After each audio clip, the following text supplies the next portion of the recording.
Welcome back, Hnrs. Welcome back to it. Welcome back to your flipped classroom and our continuing discussion of the Middle Ages, right? And we just left off in class talking about none other than the Magna Carta. Yay!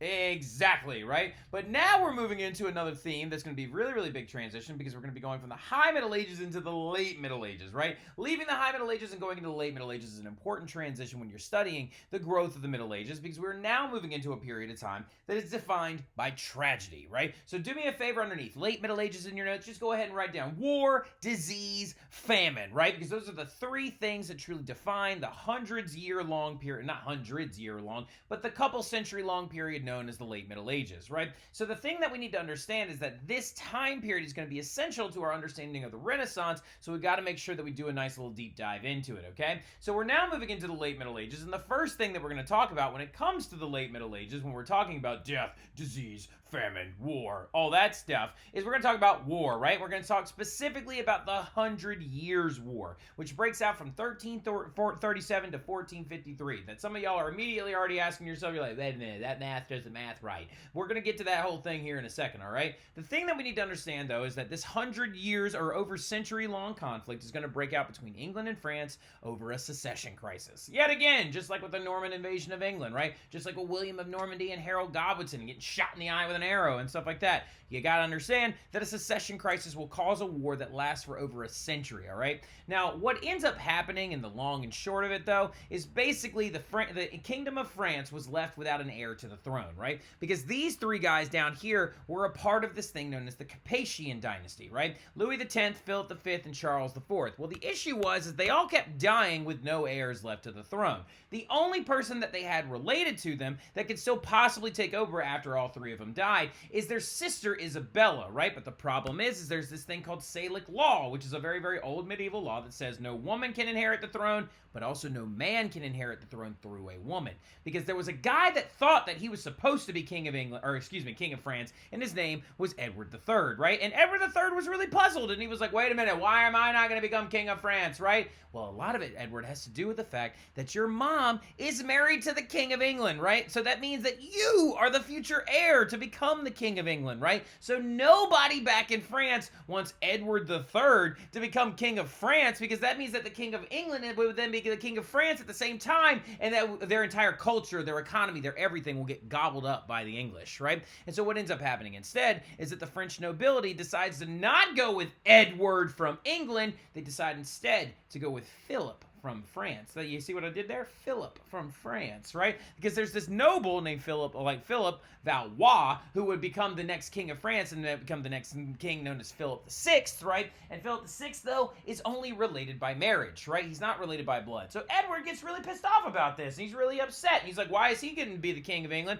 I want to be the king of England. This is trash, right? And so Edward says, well, shove it, nerd. No one cares what you think, because I'm French and you're English, and you better stay out of this, right?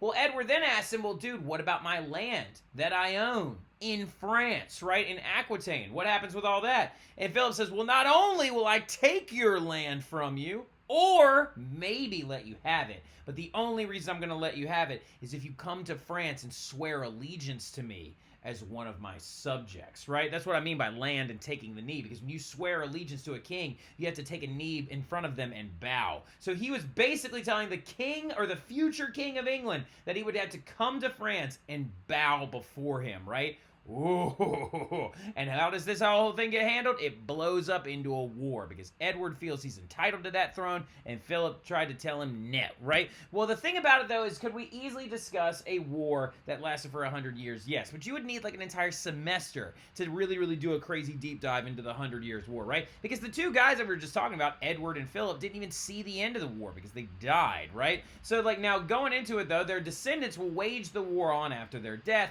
And the important details that we need to know about the 100 Years' War are only 5 simple little things, right? We need to know 5 simple little things about the 100 Years' War just so we can understand it completely and in an intact manner, right? And number 1 has to do with the fact that it actually lasted 116 years, right? Because, like, you know, the math and stuff, whatever. But it actually lasted 116 years. And a lot of it has to do with the fact with this next point is because there was a lot of peace and truces between each thing, right? There were really only truly 9 big battles, right? 9 big battles of the 100 Years' War. And I'm not going to ask you to know all of them, but they were just defining moments in the war where skirmishes or large-scale battles actually broke out, and a lot of time England was victorious, right? One of the most famous ones is the Battle of Agincourt, right? Agincourt was a huge one where Henry V, which actually, fun fact, Henry V of England, this was like a little bit later in English history, was actually played at the time by, whatchamacallit, by Timothy Chalamet, which is wild, all right? So now, like, going into it, though, you need to understand that there were only 9 really big battles because there was a lot of truces between because war costs so much money. And remember,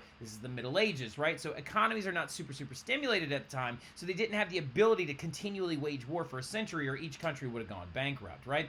The other thing that we need to understand going into it as well is that England was crushing France for most of the war, right? For most of the war, France was England was whooping the ever-loving daylights out of France, right? Because this is France, that is England. England is represented in green, and France is represented in orange. Look at how this green section just keeps getting bigger and bigger and bigger. And at one point, they even took over Paris and stuff like that. And typically in old school armies and old school military, if you take their capital, you win, right? But in this situation, the French were able to hold on. And did the French eventually win the war? Yes, but for 3/4 of the war, England was whooping their tail. And a lot of it had to do with major weapons that made their debuts, right? 2 big weapons are going to make their debut during this war at 2 separate times, leading to this war kind of going in 2 different directions, right? So, for example, the first weapon that we need to talk about, all right, the first weapon that we need to talk about is none other than the English longbow, which makes its major debut during this war. Now, looking at that bow right there is very important to understand the bow and arrow construct and how it works and stuff like that, right? So the English longbow was used at that battle that we just talked about, right? That Battle of Agincourt, which was super important. And the reason why it was so important is literally because of this right here. Archers! Stop! Draw! Loose!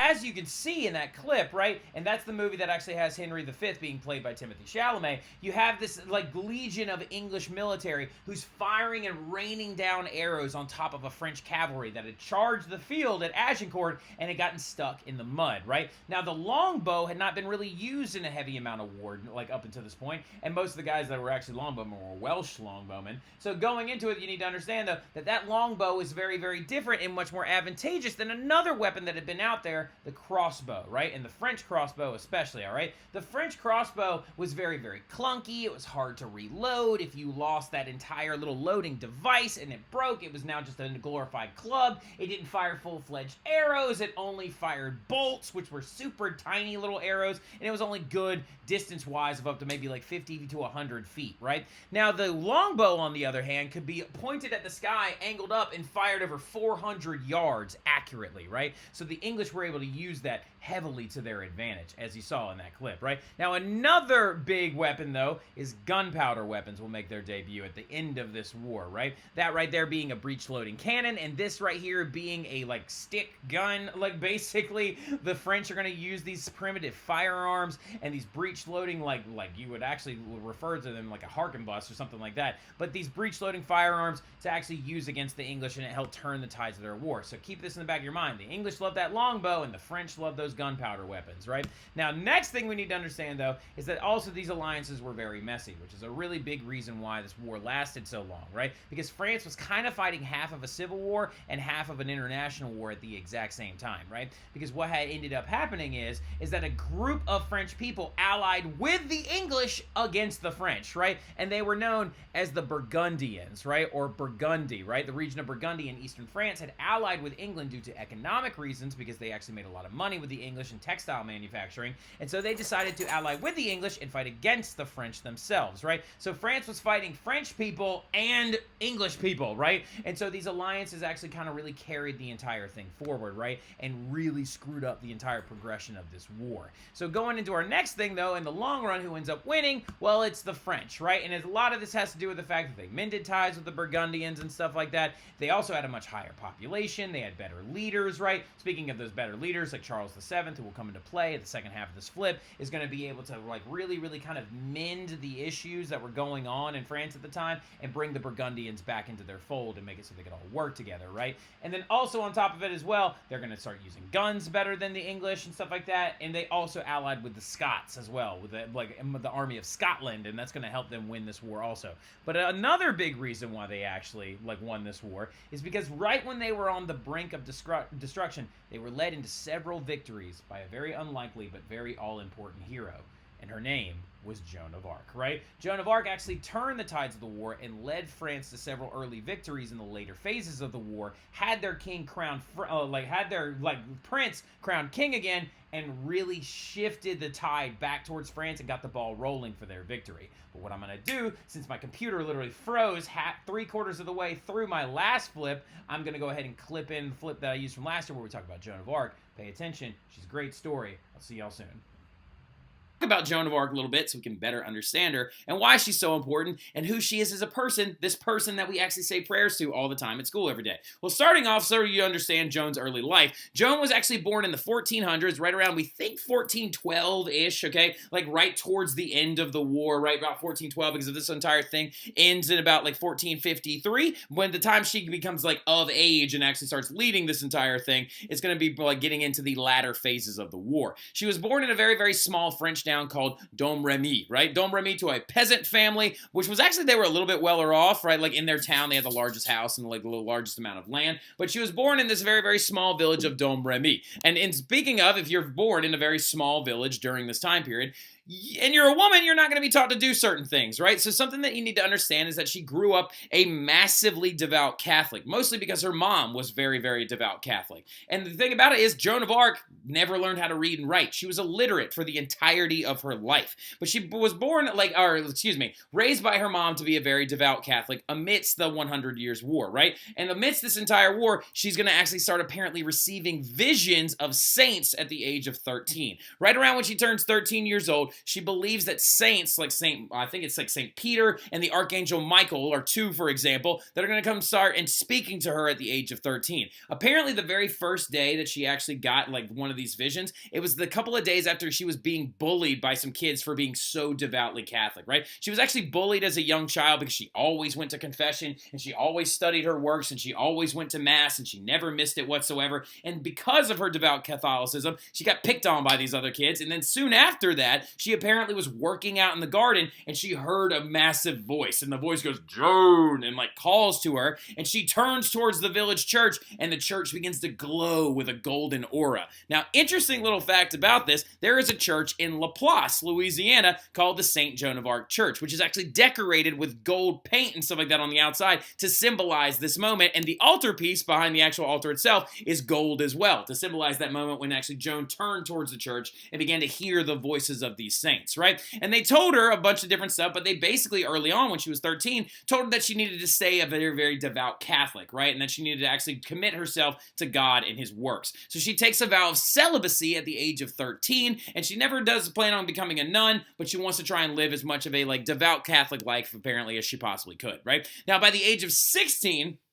apparently the direction of the saints' visions are going to change. And when she hits about the age of 16, they tell her to go meet Charles Valois and take him to Reims so he can be crowned king. Now, this is a very important thing in French culture because the cathedral in Reims is the same exact cathedral where Clovis, the first king of France, was actually baptized and made Christian. Remember when we talked about that? Remember the whole thing where they baptized one of his kids and he actually died and it was a very, very big problem and he didn't want to convert from paganism for quite some time? Well, looking at this entire entire thing, he's not the king of France right now. He's supposed to be, but he's not. The current king of France is an English kid named Henry VI, who's only 10 months old, right? Which is very embarrassing for the French. But what Charles needs to happen is he has to get to Reims so he can become crowned the king of France, usurp this 10-month-old baby that lives back in England, and it's going to be very, very difficult, though. Because as you can tell, when we're looking at the entirety of all these different areas, Reims is up here in this pink area that was controlled by the English. So they have to figure out a way to get past all of that and get closer inside of the actual like area controlled and occupied by the English people. And actually at the time,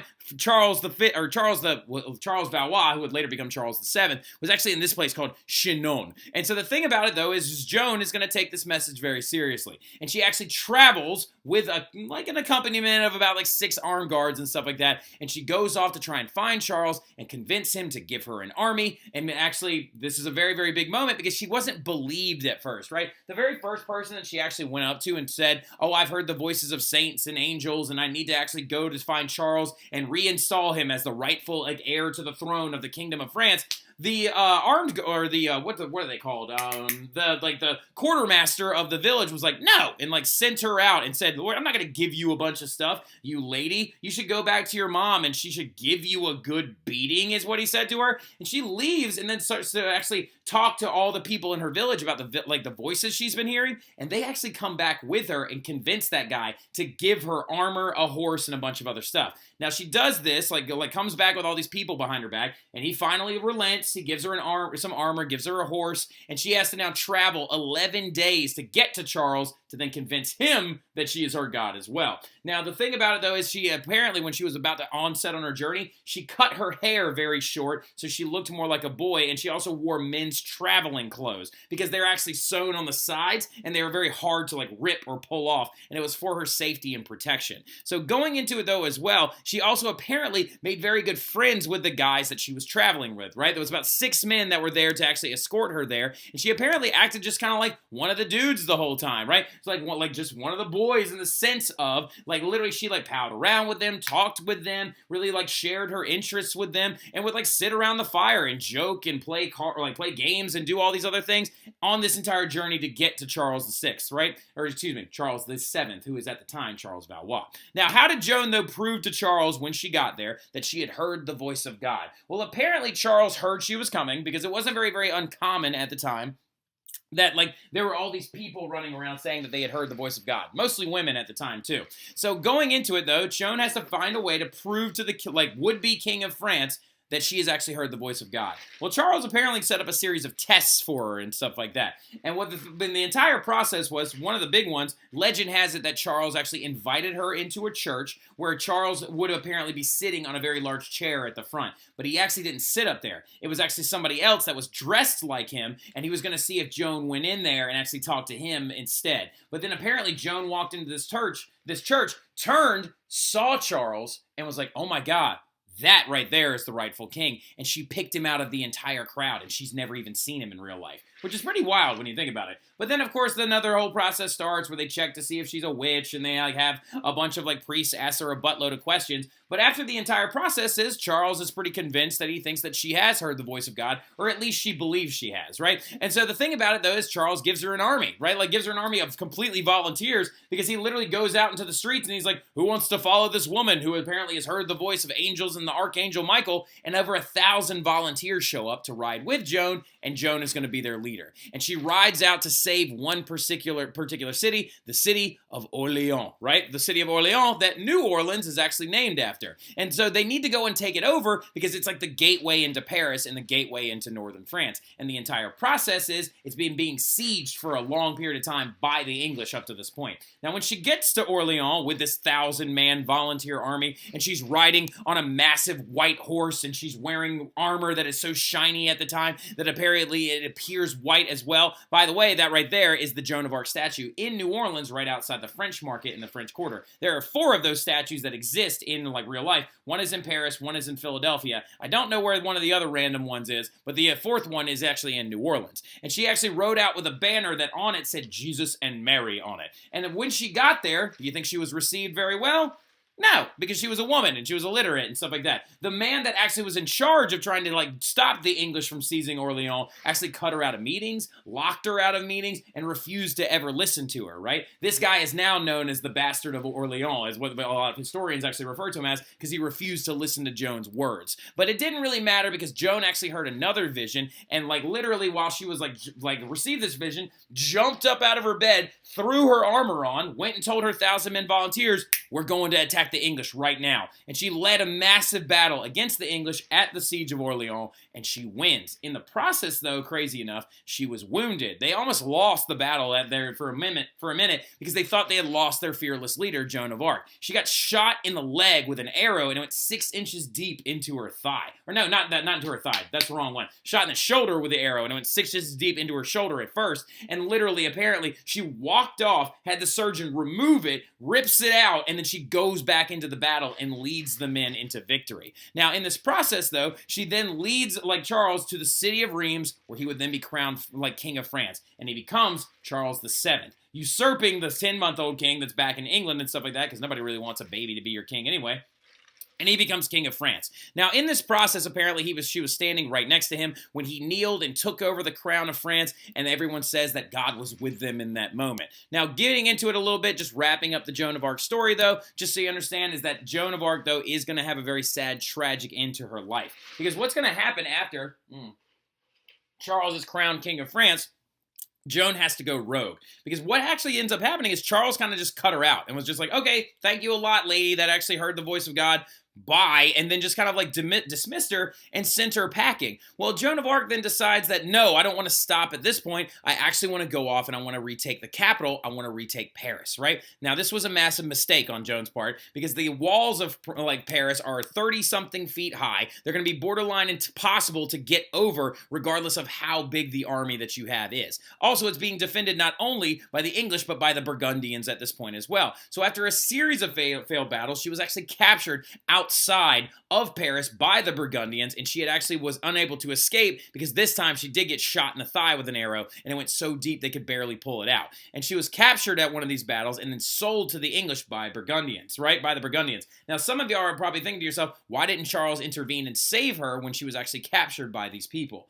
Well, the reason why is because Charles was like, I don't really think I need her anymore, and he just let her go, right? He let her go, and the English are going to actually put her in prison, and they're going to put her on trial, right? And they held her in a city known as the city of Rouen. And Rouen is actually in France itself, right? This is actually a picture of me in Rouen, actually this past summer. This is the tower where she actually received some of her trials and stuff like that. She was held in prison for over a year, and she was put in front of an Inquisition trial. And that Inquisition is going to be a panel of priests that tell her that she needs to admit to never hearing God, that she needs to say that she's a witch. Then they charged her with over 70 different charges, including witchcraft, heresy, and cross-dressing. Because apparently somewhere in the Bible it says that women are not supposed to wear men's clothes, which is like so silly and ridiculous. Now, the big thing about it, though, in general, the other thing that what ends up happening is they actually forced her into a confession one night where they drug her out of bed at like 2 a.m. in the morning, brought her up to the gallows with a guy and an axe, and they said, we're going to chop your head off if you don't sign this piece of paper saying you never heard the voice of God. Well, apparently she did sign it cryingly, like said that she never actually heard God,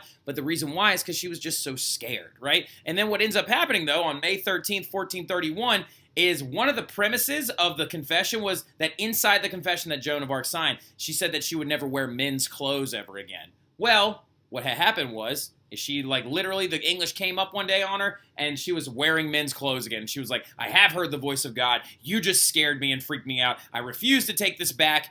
And there you have it, right? And what ends up happening is Joan of Arc was burned at the stake on May 13th, 1431, where she would then like take her last breaths and be martyred for her faith, right? And so what ends up happening is the day that it actually came, apparently she entered into a deep meditative state and never screamed nor cried aloud the day that she was actually burned at the stake. And I've actually been to the church where she was burned at the stake, right here in this patch of grass. That is where she actually died. And apparently all she did was sit there in her meditative state and repeat the name Jesus over and over and over again. They then took her ashes and they dumped her into the Seine River, and later on she would be canonized in 1920 as the patron saint of France. But the big thing that you need to write down real quick is why is Joan of Arc so important? Is because France was losing battle after battle after battle until she showed up and then they began to win several series of battles, and the Burgundians would eventually come back to the French power, and she basically led them into their early parts of their victory in the latter phases of the war, okay? But that is it right there. That is the stuff on the 100 Years' War that y'all need to know, and I'll see y'all soon, and we'll talk about the Black Death Plague in our next class, all right? See y'all soon. Y'all have a good one.